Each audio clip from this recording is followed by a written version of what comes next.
Kasihnya seperti sungai, kasihnya seperti sungai. Shalom sahabatku yang dikasih Tuhan, bertemu kembali dengan saya Kersogo di channel ini. Bagaimana kabar kita semuanya? Semoga saudara sekalian tetap sehat-sehat saja ya. Amin. Oke, video di awal tadi merupakan cuplikan singkat dari Ustadz Munsir Situmorang, di mana dia sedang ceramah dan dia membahas musik di dalam gereja, dan akhirnya dia menyanyikan salah satu lagu di dalam kekristenan dalam gereja, kasihnya seperti sungai. Ya, walaupun suaranya lari-lari begitu ya. Tapi itulah usaha Ustadz Munsir Situmorang, karena saking kesalnya ada banyak anak-anak muda tidak sholat ke masjid ya. Nah, untuk lebih jelasnya kita akan bahas pernyataan Ustadz Situmorang di dalam video ini. Hati-hati anak bapak di luar sana, Pak. Sudah minder peradaban, malu pakai jenggot, malu pakai gamis, malu ke masjid, malu sholat jamaah. Masa sih kita anak muda sholat jamaah? Masa sih kita dengar Quran? Masuk musik dong, slang. Jauh, ya jauh lah dari Allah. Nah, ada ini pernah nanyakan, bagaimana hukumnya musik dulu kan? Saya katakan haram. Dalam Al-Quran adalah awal hadis. Ya, surah 26 31 ayat 6 dulu kan udah dibacakan. Dari mana musik itu? Dari gereja.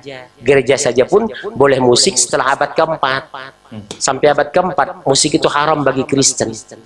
Tapi ketika pasturnya jalan ke Jerman, dilihat isi Injil itu diterjemahkan jadi liturgi, jadi kor. Apa kata pastor?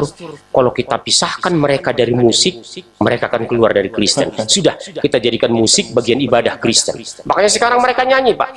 Kasihnya seperti sungai, kasihnya seperti sungai.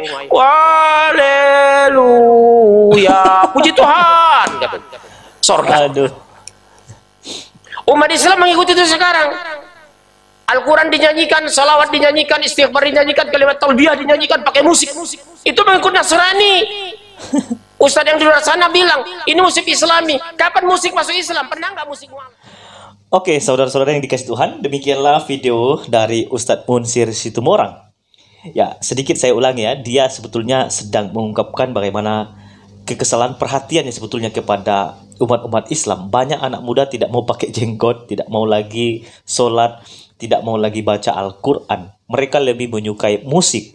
Lalu dia singgunglah musik di dalam gereja. Bagi orang Islam, kata Ustadz Munsir Situmorang ini, musik itu haram ya, karena tidak ada di Islam. Nah, dia mengatakan satu pernyataan bahwa orang Kristen menggunakan musik itu di abad yang keempat. Nah, teman-teman, apakah benar yang disampaikan oleh Ustadz Munsir Situmorang? Pada kesempatan ini, saya akan menunjukkan kepada kita mula-mula musik di dalam Alkitab dan nanti pas perkembangannya, singkat saja ya. Nah, kalau kita baca di dalam Kejadian pasal 4 ayat 21, ada tertulis begini. Nama adiknya ialah Yubal, dialah yang menjadi bapa semua orang yang memainkan kecapi dan suling. Di dalam kitab Kejadian pasal 4, ini sudah ditulis bahwa ada bapa semua orang yang memainkan kecapi. Bapa semua orang yang memainkan kecapi namanya adalah Yubal. Jadi dia adalah bapa semua orang yang memainkan kecapi dan suling. Sudah ada musik di dalam perjanjian lama ya. Dan kita lihat dalam 1 Samuel 16 ayat 23. Dan setiap kali apabila roh yang ada pada Allah itu hinggap pada Saul, maka Daud mengambil kecapi dan memainkannya.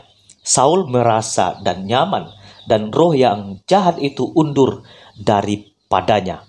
Jadi ketika Daud memainkan alat musik dan memainkan kecapi, dan roh yang jahat yang ada di dalam diri Saul itu undur atau keluar atau pergi dari diri Saul.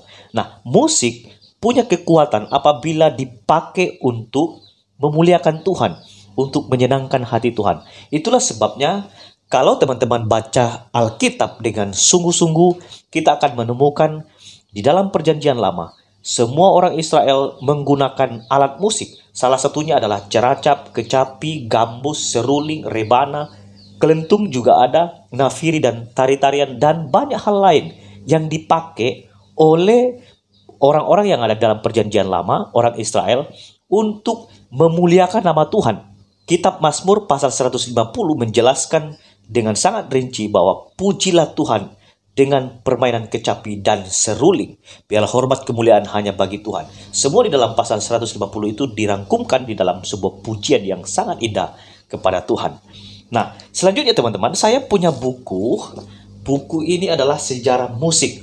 Nah, ini sejarah musik 1 dan ini juga adalah sejarah musik 2. Dan kalau teman-teman mau belajar sejarah musik, ini sangat bagus untuk kita pelajari supaya kita dapat memiliki pengetahuan akan bagaimana musik yang sesungguhnya.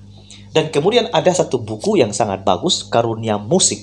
Di sini seorang komponis, beberapa komponis besar di dalam sejarah mengintegrasikan antara musik dengan kehidupan dan juga di dalam kehidupan dunia filsafat, dalam keilmuan.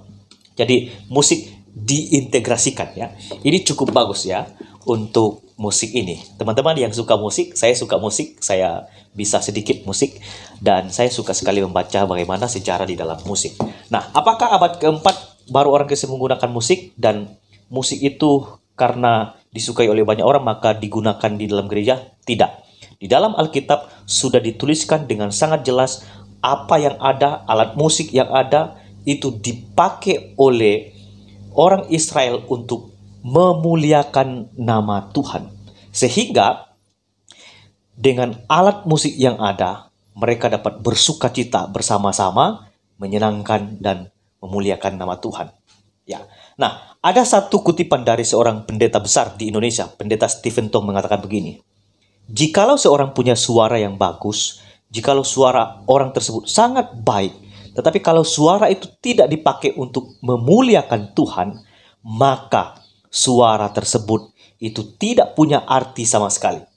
Tetapi kalau punya suara yang sederhana atau bagus atau sangat bagus dan suara itu dipakai untuk memuliakan nama Tuhan, maka suara itu dapat berguna, berarti karena memuliakan nama Tuhan Yesus Kristus.